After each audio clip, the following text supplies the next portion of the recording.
Sinalubong ko ang unang araw ng October plus first Wednesday, that road trip, it's Baclaran Night. Ngayong gabi nga ay naisipan kong salubungin ang unang araw ng October. Yan ang aking birth month. At sakto nga ay first Wednesday. Tara, sama ka. Baclaran tayo. Gusto mo mag-food trip? Gusto mo magsimba? Tara, tara! Nakaka-relax talaga ang pagmumotor. Dati, hindi ko ito naiintindihan, pero nung nagkaroon ako ng sariling motor, ay brother, ang saya, nakaka-relax. Yung hangin na humahampas sa katawan mo, sa mukha mo, sa katawan mo, ay nako, nakaka-relax. Hindi na nakaka-relax, syempre, yung mga kamote rider sa paligid. Dagdag pa natin yung mga e-bike na kung saan-saan lumiliko at nagdadrive pa sa gitna ng kalsada. Welcome to Redemptorist Church. Dito nga ako lagi nagpa-park sa parkingan sa loob ng Baclaran kapag nakamotor. Pag nakakotse, doon ako sa bungad para hindi na ako matraffic dito papasok dahil sayang yung gas. Okay, go na. Kagandahan sa loob ng parkingan ng Redemptorist Church ay malawak naman ito at meron pang mga bantay kaya safe ang motor natin.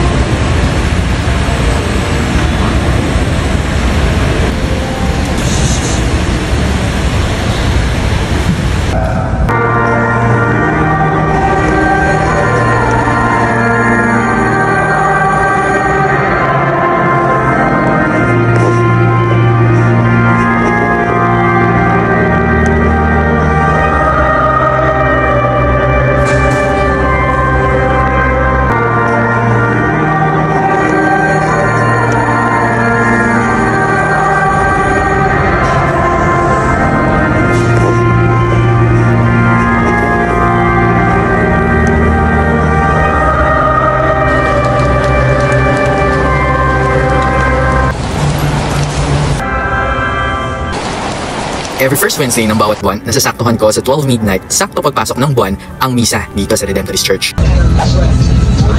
At ang exciting part, ang food trip! Paglabas ng simbahan sa tapat sa gilid, maraming bilihan ng mga pagkain, mga damit at kung ano-ano pa.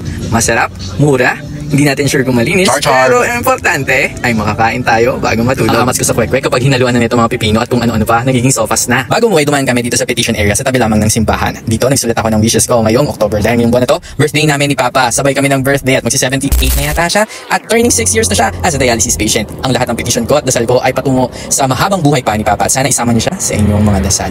Maraming salamat po.